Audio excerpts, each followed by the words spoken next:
अगला चैप्टर हमारे पास आता है प्रोसीजर ऑफ इम्पोर्टेशन, यानी कि इम्पोर्ट करने के लिए क्या प्रोसीजर फॉलो होता है।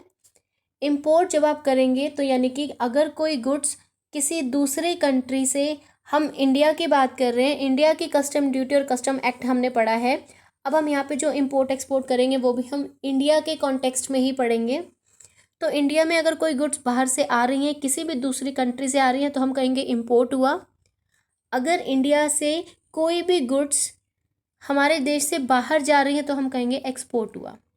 इस केस में हमने पढ़ना है कि किन किन स्टेप्स को फॉलो करना है, कि आपको लाइसेंस लेना है, कि आपको बिल बनाना है, आपको इनवॉइस किस तरह से इशू करना है, आप किस कंट्री के साथ इंपोर्ट एक्सपोर्ट कर सकते हो, आपको फॉरेन ट्रेड पॉलिसी को फॉलो करना है। ये अब हम इसमें पढ़ने वाले हैं, procedure of import and export. बेटा ये दोनों प्रोसीजर ऑलमोस्ट सेम है।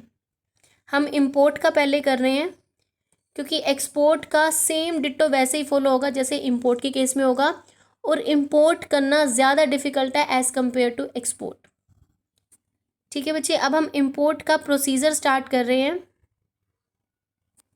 ठीक है बच्चे, अब सबसे पहले हम यहाँ पे मीनिंग की बात करेंगे। इंपोर्ट ऑफ गुड्स का मीनिंग क्या है।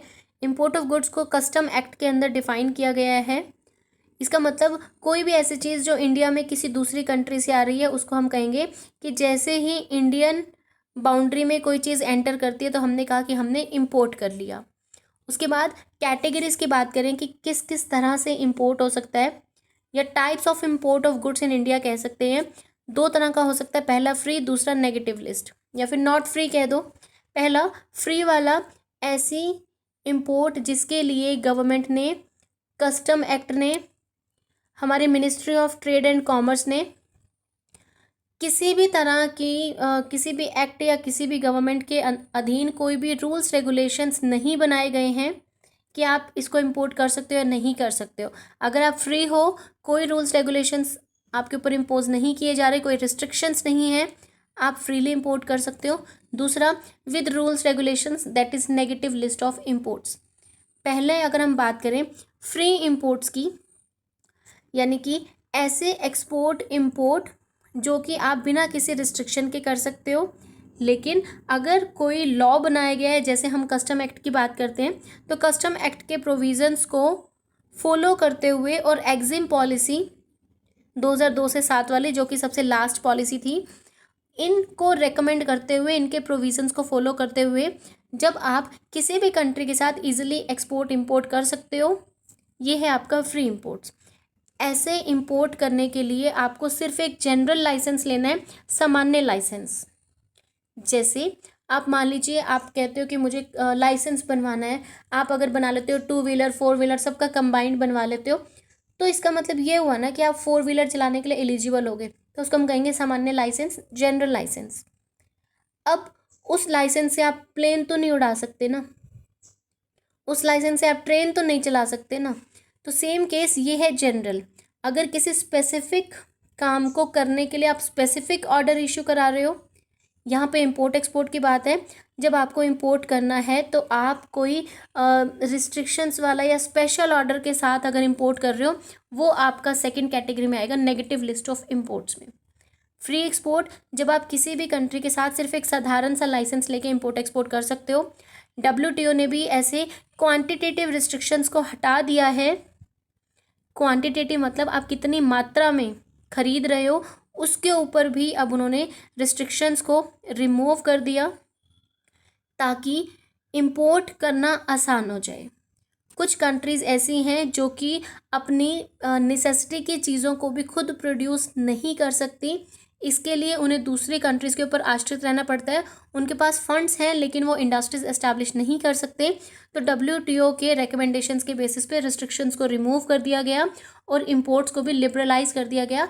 आपने अब तक पढ़ा है कि एक्सपोर्ट को बढ़ावा देना चाहिए रेदर इंपोर्ट, लेकिन WTO ने कहा कि अगर किसी कंट्री के लिए इंपोर्ट ज़रूरी है तो ऐसी कंट्री ओपन लाइसेंस लेके भी जितने मर्जी इंपोर्ट्स कर सकती है। सेकंड आता है नेगेटिव लिस्ट। बच्चे इसको प्लीज़ थोड़ा सा ध्यान से सुनना। नेगेटिव लिस्ट ऑफ इंपोर्ट्स यानी कि एग्जिम पॉलिसी, यानी कि एग्जिम एक्सपोर्ट इंपोर्ट पॉलिसी के अकॉर्डिंग कुछ ऐसी गुड्स भी हैं जिन्हें हमें स्पेशल ऑर्डर के साथ या रिक्वेस्ट बेसिस पे हम जिनका इंपोर्ट कर सकते हैं। तीन टाइप की है, प्रोहिबिटेड, रिस्ट्रिक्टेड एंड कैनलाइज्ड। प्रोहिबिटेड का मतलब पूरी तरह से क्रॉस, ऐसी गुड्स जिनको आप किसी भी कंडीशन में इंपोर्ट नहीं कर सकते। आई रिपीट, प्रोहिबिटेड गुड्स, निषेध गुड्स, ऐसी गुड्स जिनके ऊपर किसी भी हाल में किसी भी कंडीशन में आप इंपोर्ट नहीं कर सकते, पूरी तरह से बैन है। दूसरा, रिस्ट्रिक्टेड गुड्स, ऐसी गुड्स जिन्हें आप कुछ कंडीशंस पूरी करके, जिन्हें आप उन गुड्स को इंपोर्ट एक्सपोर्ट करने के लिए स्पेशल लाइसेंस लेके आप रिस्ट्रिक्शंस को फॉलो कर रहे हो, लेकिन स्पेसिफिक एक्ट के रूल्स को भी फॉलो करते हुए जब ऐसी चीज़ों को इंपोर्ट करना चाहते हो, रिस्ट्रिक्टेड। वैसे प्रतिबंध है, लेकिन स्पेशल लाइसेंस लेके आप इंपोर्ट एक्सपोर्ट कर सकते हो। तीसरा, कैनलाइज्ड इंपोर्ट्स, यहाँ पे आप ब्रैकेट में लिख लो, with the help of a channel oblique agency, यानी कि ऐसे गुड्स जिनको इंपोर्ट या एक्सपोर्ट करने के लिए आपको किसी एजेंसी की रिक्वायरमेंट है, आप डायरेक्टली जिन्हें सेल परचेज नहीं कर सकते।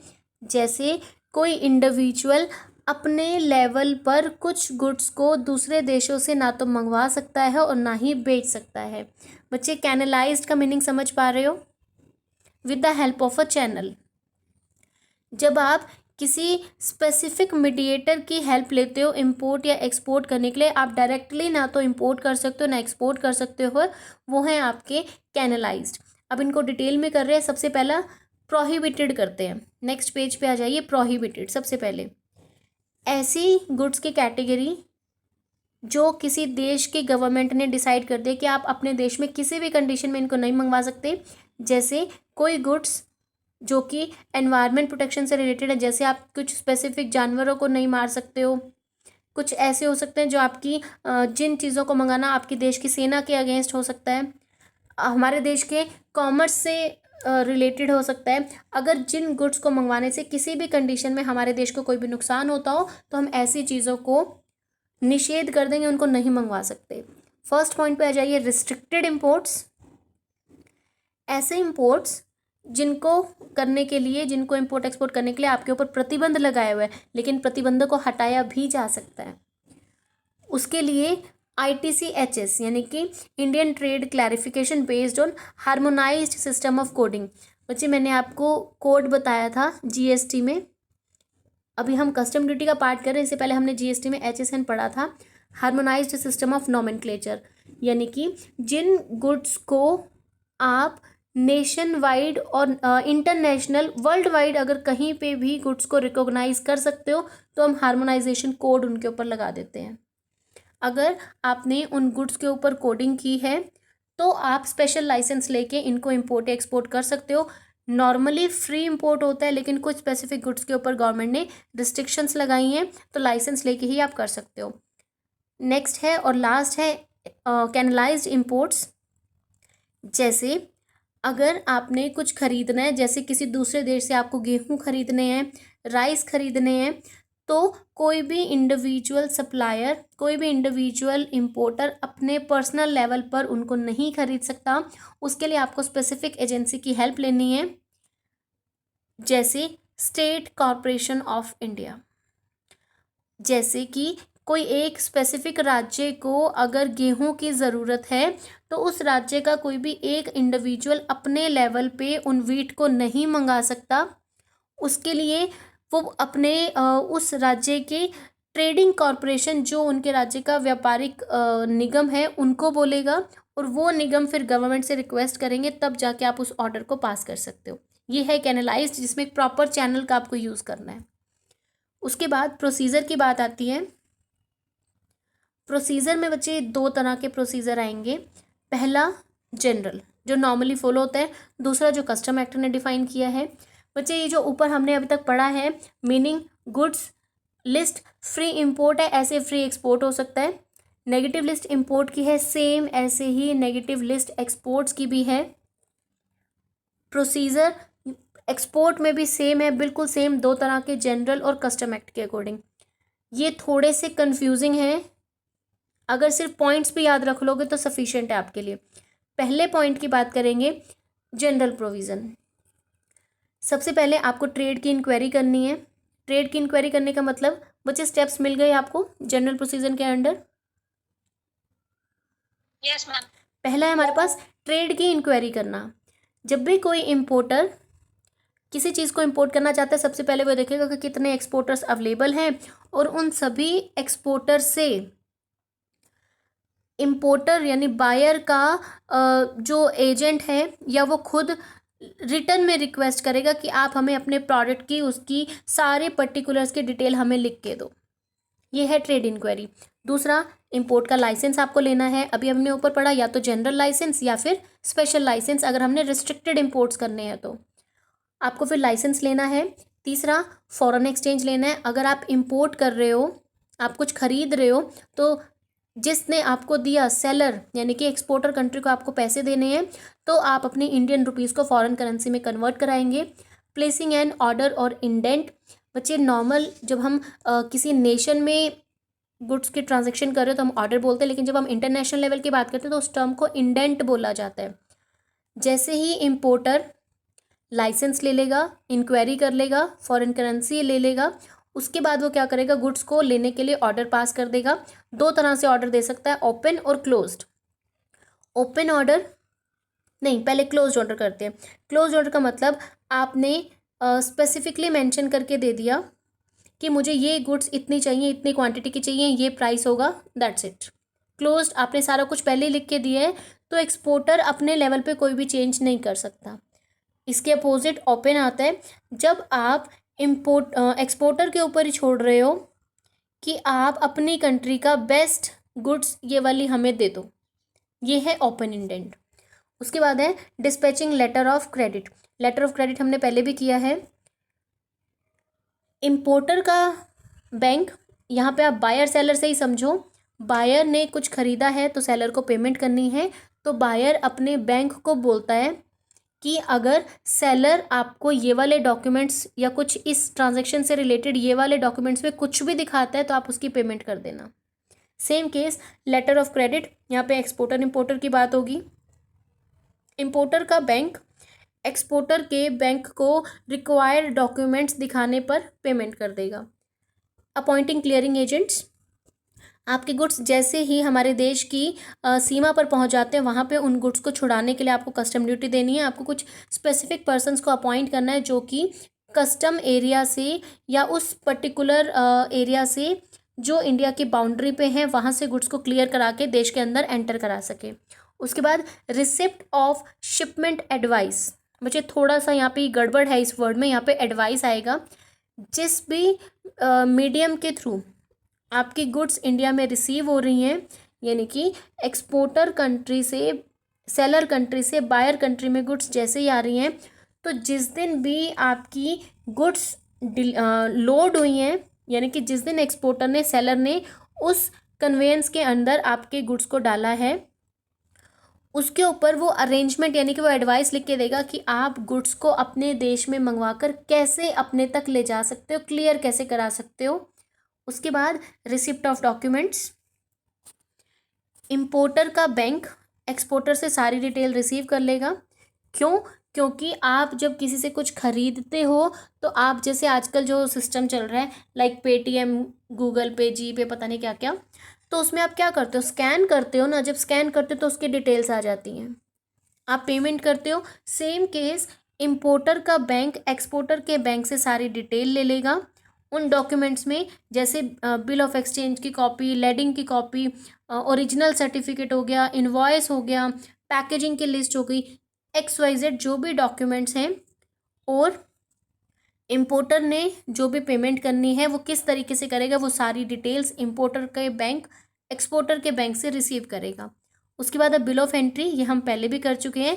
जैसे कोई गुड्स इंडिया में एंट्री करती हैं तो उनकी सारी डिटेल कि आपने कौन सी गुड्स मंगवाई हैं, किस कंट्री से मंगवाई हैं, उसकी कॉपीज़ ट्रिप्लीकेट कॉपीज़ होंगी। पहली कॉपी कस्टम डिपार्ट अलग अलग कलर्स की होती हैं। जो हमने GST में ट्रिप्लीकेट कॉपी की बात की थी वो सारी हमारी नॉर्मल होती हैं, क्योंकि वो सिर्फ इंडियन ट्रांजेक्शन्स हो रही हैं। लेकिन अगर आप इंटरनेशनल ट्रांजेक्शन्स कर रहे हो उस केस में आप जब 3 कॉपीज़ बनाओगे तो तीनों का कलर अलग अलग होगा। पहली कॉपी कस्टम डिपार्टमेंट रखेगा, दूसरी कॉपी पोर्ट वाले रखेंगे जहाँ पे आपकी वो गुड्स आई हैं, तीसरी कॉपी मंगवाने वाला रखेगा यानी कि इम्पोर्टर। उसके बाद है डिलीवरी ऑर्डर। डिलीवरी ऑर्डर का मतलब वो क्लियरिंग एजेंट जो अभी हमने ऊपर अपॉइंट किए थे, जैसे ही आपकी गुड्स आ जाती हैं तो शिपिंग कंपनी यानी कि आप किस कंपनी का ऑर्डर दे रहे हो वो उसको रिसीव कर लेंगे। एक स्पेसिफिक किराए की पेमेंट करने के बाद आप उस शिपिंग कंपनी से अपने गुड्स को ले सकते हो। उसके बाद clearing of goods. Clearing of goods का मतलब आपने जो एजेंट्स अपॉइंट किए हैं वो एजेंट्स एक स्पेसिफिक कॉपी तैयार करेंगे, यानी कि कुछ ड्यूज़ ऐसे होंगे जो इंडिया की या तो बंदरगाह पे आपको देने हैं या इंडिया के उस शिपिंग कंपनी ने जहाँ पे लाके छोड़ दिए। अगर मैं कहूँ कि इंडिया के बॉर्डर पे लाके कोई गुड्स छोड़ दी तो क्या आप उनको अपने देश में सेल कर सकते हो? नहीं कर सकते। तो वहाँ पे क्लियरिंग एजेंट्स स्पेसिफिक ड्यूज़ को पे कर देंगे, कस्टम हाउस को अप्रोच करेंगे, कस्टम ऑफिसर्स को रिक्वेस्ट करेंगे कि बिल ऑफ एंट्री की आप कॉपी देख लीजिए। उसके बाद जैसे वो बिल ऑफ एंट्री की कॉपी कस्टम ऑफिसर्स को दे दी जाती है तो हमारे क्लियरिंग एजेंट्स हमारे गुड्स को वहाँ से निकलवाने में हमारी हेल्प करते हैं। इम्पोर्टर कस्टम ड्यूटी देगा, गुड्स को अपने पास ले आएगा। कस्टम ड्यूटी नहीं दी तो वहीं पे रखी रहेगी कस्टम ऑफिसर्स के पास, उनके वेयर हाउस में। जैसे ही आप उनकी कस्टम ड्यूटी पे कर दोगे आप अपनी गुड्स को ला सकते हो। उसके बाद पेमेंट टू क्लियरिंग एजेंट, आपने उनको अपॉइंट किया तो कुछ ना कुछ उनको मनी भी पे करोगे, जितने खर्चे उन्होंने किए हैं उनको वो भी रीइंबर्स करोगे। नेक्स्ट है पेमेंट टू एक्सपोर्टर। बिल्कुल सिंपल, एक्सपोर्टर एक बिल बनाएगा इम्पोर्टर के ऊपर कि ये ऐसे ऐसे मैं आपको गुड्स दे रहा हूँ, आप बदले में मुझे पेमेंट कर दो। उसके बाद आता है कस्टम एक्ट के अकॉर्डिंग, ये था जनरल से प्रोविजंस जो हमने प्रोसीजर को फॉलो करना है कि लाइसेंस लेना है, इंक्वायरी करनी है, बिल बनाना है, क्लियरिंग एजेंट्स अपॉइंट करने हैं, एक्सेट्रा एक्सेट्रा। अब कस्टम एक्ट ने क्या कहा है? कस्टम एक्ट कहता है कि आप इंपोर्ट कैसे कर रहे हो, किससे कर रहे हो, उसके अकॉर्डिंगली आपका प्रोसीजर चेंज हो जाता है। It means country to country आपका प्रोसीजर और आपका मोड ऑफ ट्रांसपोर्टेशन चेंज हो जाता है। जैसे कुछ देशों से जब आपको गुड्स इंपोर्ट करनी है तो आप सिर्फ बाय एयर ही कर सकते हो, सिर्फ आप बाय वेसल ही कर सकते हो, यानी सिर्फ पानी के थ्रू ही कर सकते हो। तो इसलिए कस्टम एक्ट ने कहा कि हर देश के अकॉर्डिंग प्रोविजंस अलग हो सकते हैं। फिर से 2 टाइप के आ गए, जनरल और स्पेशल वाले। इतना कंफ्यूज बच्चे यहाँ पे नहीं होना है आपको, आप बस सिंपल लिखते जाना। अगर पानी के थ्रू हो रहे हैं, importation of goods by sea, by air और बाय लैंड, दैट्स इट।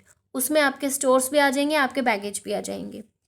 पहला हम स्टार्ट कर रहे हैं, आपकी गुड्स जिस तरीके से आ रही हैं, जिस कन्वेंस से आ रही हैं, उसका इंचार्ज कौन है। सेकंड, जब आपकी गुड्स इंडिया के बॉर्डर तक आ गई हैं तो उस सीमा से अंदर लाने के लिए इंपोर्टर क्या क्या काम करेगा। दोनों केसेस में आपके पास ये दोनों प्रोविजंस आएंगे। अब आप बस इन 2 को स्ट्रेस कीजिए। रिपीट कर रही हूँ बच्चे, procedure of importation under customs act. Custom act ने पहले तो जनरल प्रोविज़न की बात कर दी, दूसरा कस्टम एक्ट के प्रोसीजर की बात हो गई। जब कस्टम एक्ट का प्रोसीजर आया फिर से उसने 2 पार्ट बना दिए। हम इन 2 पार्ट्स को लमसम कर रहे हैं सिर्फ इन 2 पॉइंट्स पे। पहला, प्रोसीजर जो कि person in charge of the conveyance follow करेगा। दूसरा, इम्पोर्टर गुड्स को अपनी कंट्री के अंदर लाने के लिए क्या प्रोसीजर फॉलो करेगा। बच्चे, are you getting my point? Girls, आप ये समझ पा रहे हो कि मैं प्रोसीजर को कहाँ तक लिमिट कर चुकी हूँ?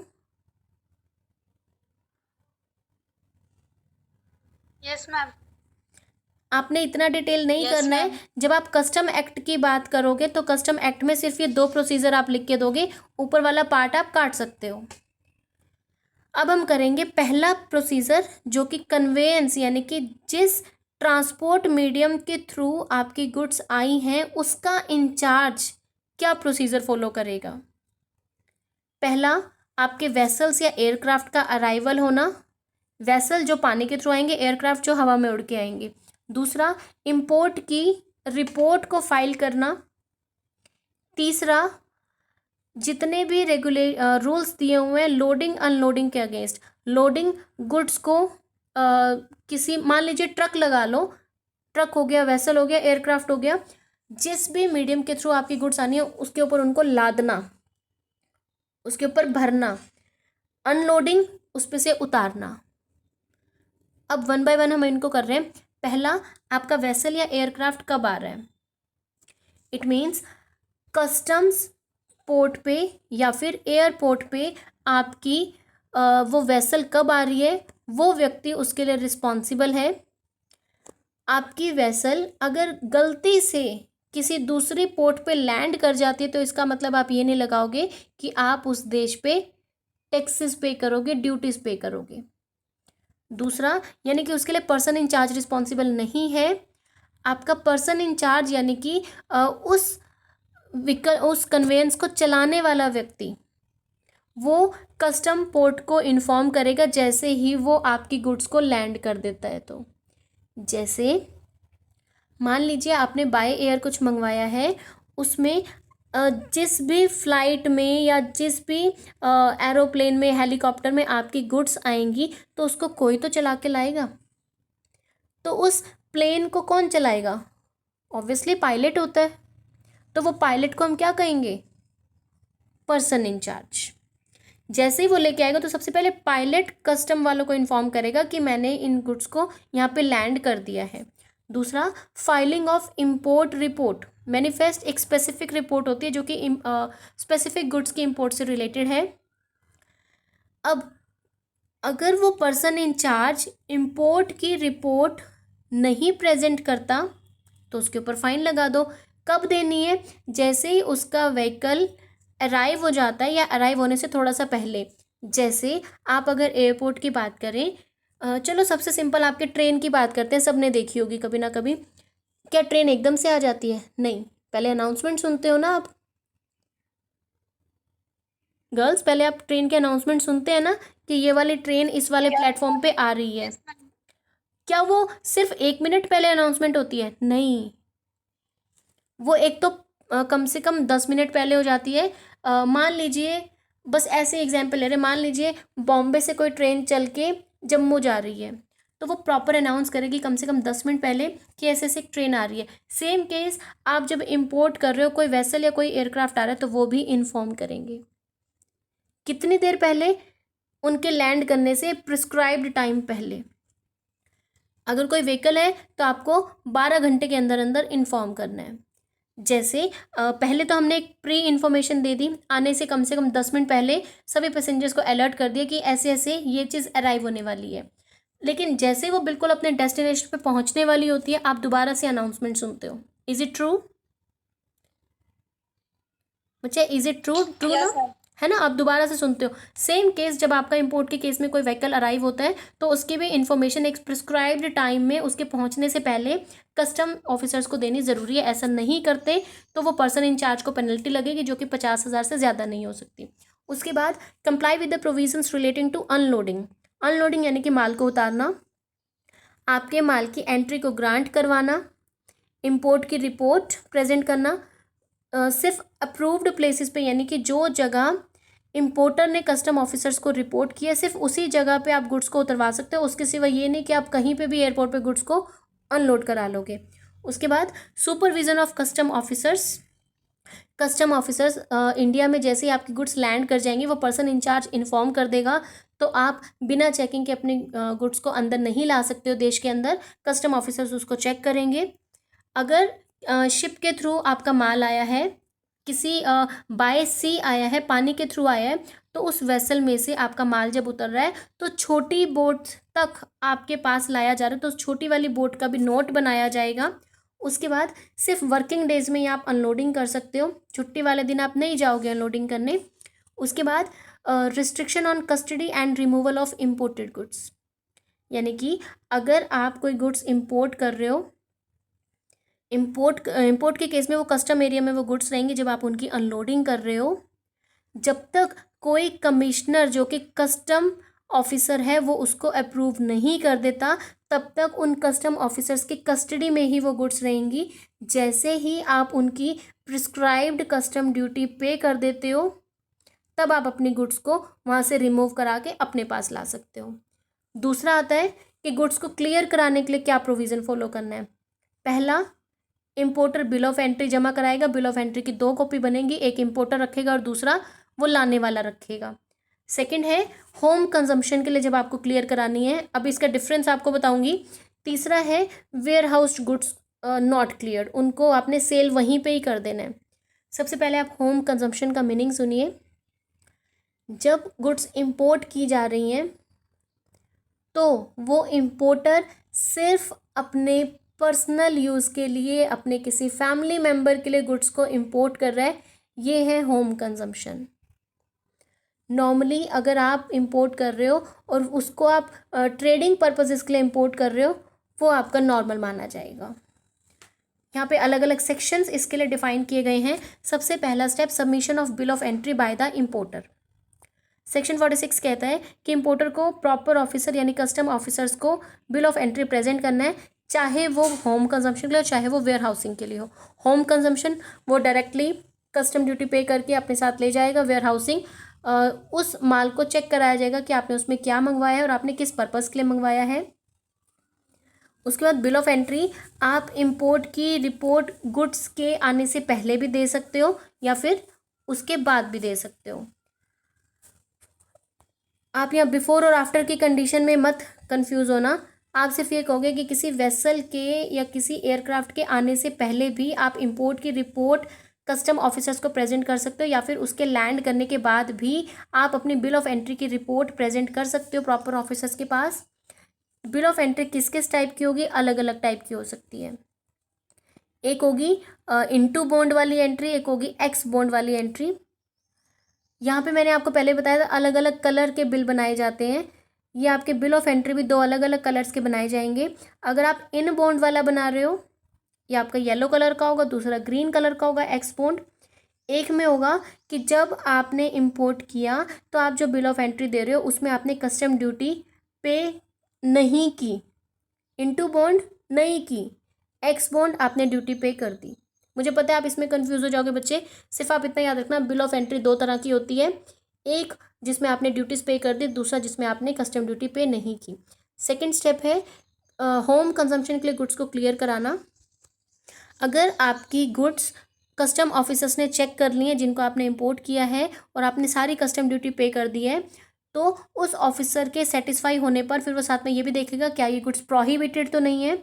सारी चेकिंग होने के बाद आप उन गुड्स को अपने पास ले जा सकते हो। लेकिन अगर आप गुड्स को जहाँ पे आपने मंगवाई है वहाँ से 3 दिन के अंदर अंदर नहीं ले जाते तो आपको स्टोरेज चार्जेस भी देने होंगे। आपके नोट्स में डीमोरेज लिखा हुआ है, इसका मतलब स्टोरेज होता है।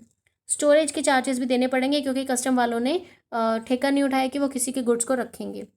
उसके बाद sale of warehoused goods if not cleared. अगर आप कस्टम ड्यूटी नहीं पे कर पाते हो, प्रिस्क्राइब्ड टाइम में गुड्स को वहाँ से अनलोड नहीं करा रहे हो, वो टाइम कितना है 30 डेज़। 30 डेज़ के अंदर अंदर अगर इम्पोर्टर उन गुड्स को वहाँ से नहीं लेके जा रहा है तो इम्पोर्टर को नोटिस दिया जाएगा कि आपकी गुड्स को अब हमने वेयर हाउस में रख दिया, तो अब आपको एक और स्पेसिफिक चार्जेस डॉक चार्जेस नाम से देने होंगे। कोई पर्सन जब उन सारे चार्जेस को पे कर देगा वो तभी वहाँ से गुड्स को रिलीज़ करा सकता है। इंपोर्ट में या एक्सपोर्ट में डॉक्यूमेंट्स कौन से यूज़ होते हैं, licence, letter of credit, bill of entry, invoice. Invoice बच्चे यहाँ पे 2-3 टाइप के आएंगे हमारे पास, इंडेंट यानी कि ऑर्डर करना, शिपमेंट की एडवाइस, डिलीवरी ऑर्डर और डॉक वारंट। डॉक वारंट बच्चे जो लास्ट पॉइंट हमने किया है ना वेयर हाउस गुड्स वाला, sale of warehouse goods, यहाँ पे अप्लाई होगा। जीएसटी आने के बाद इंपोर्ट प्रोसीजर में क्या चेंजेस आए हैं। चेंजेस बच्चे आपको अच्छे से पता है, मैंने आपको बताया था इंपोर्ट के ऊपर कौन सा टैक्स लगेगा। बेटा इंपोर्ट करते हैं तो कौन से वाला जीएसटी लगता है,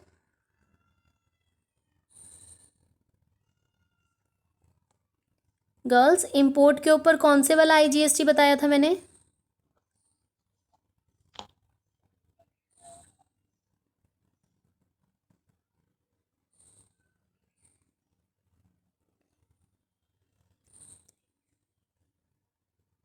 बेटा मेरी आवाज़ आ रही है?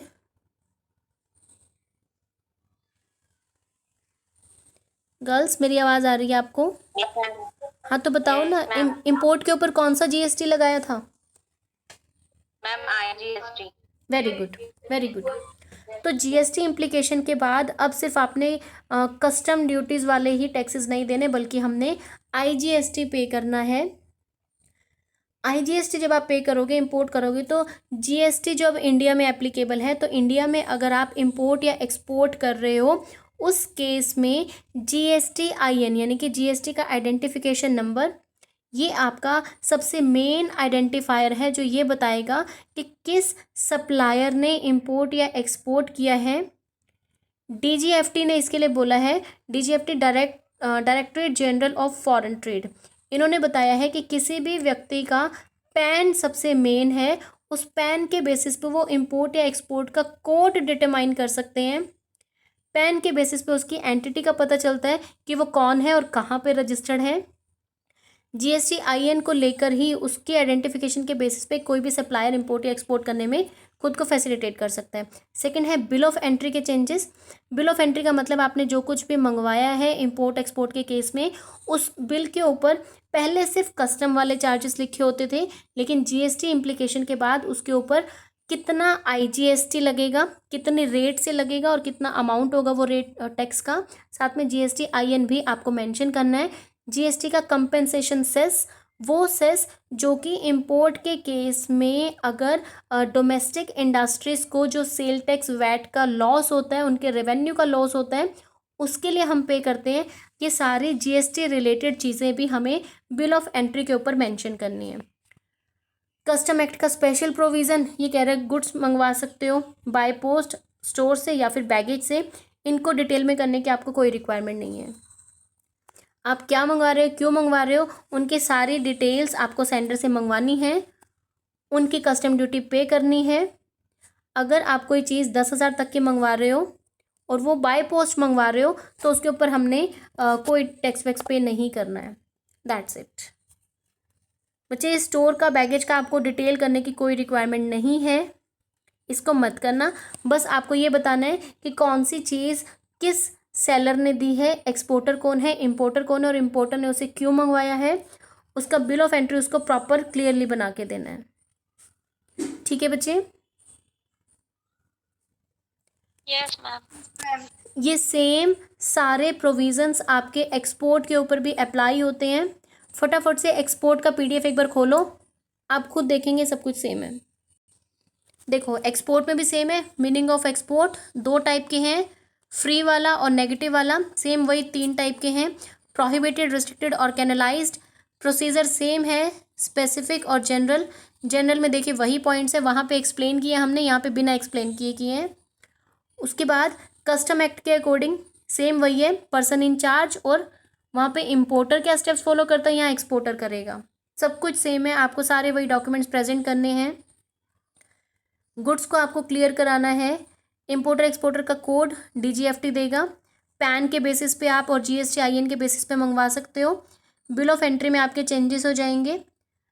उसके बाद आपके डॉक्यूमेंट्स क्या क्या होंगे, वहाँ पे भी हमने किए हैं डॉक्यूमेंट्स। एक्सपोर्ट करनी है तो आपको लाइसेंस चाहिए बच्चे। लाइसेंस हमने पढ़ा है दो टाइप का, या तो आप अगर कोई फ्री एक्सपोर्ट कर रहे हो तो ओपन लाइसेंस, जनरल लाइसेंस। अगर स्पेसिफिक चीज़ों का इंपोर्ट एक्सपोर्ट करना चाहते हो तो आपको वो रिस्ट्रिक्टेड वाला पॉइंट आएगा, यहाँ पे आपको स्पेसिफिक लाइसेंस की रिक्वायरमेंट होगी। डिक्लेरेशन फॉर्म आपको ये बताना है कि आप जो गुड्स इंपोर्ट एक्सपोर्ट कर रहे हो उन पे कोई भी रिस्ट्रिक्शन नहीं लगी हुई। बाकी सारे पॉइंट्स देखिए सेम है यहाँ पे। ठीक है बच्चे, आप किसी एक को भी कर लेंगे, दूसरा आप अपने आप कर सकते हो। लास्ट पॉइंट इसमें एक आएगा, क्लियरेंस फॉर री एक्सपोर्ट। पेज नंबर 437 है, एक बार उसे देखिए। लास्ट है बच्चे एक्सपोर्ट में, क्लियरेंस फॉर री एक्सपोर्ट।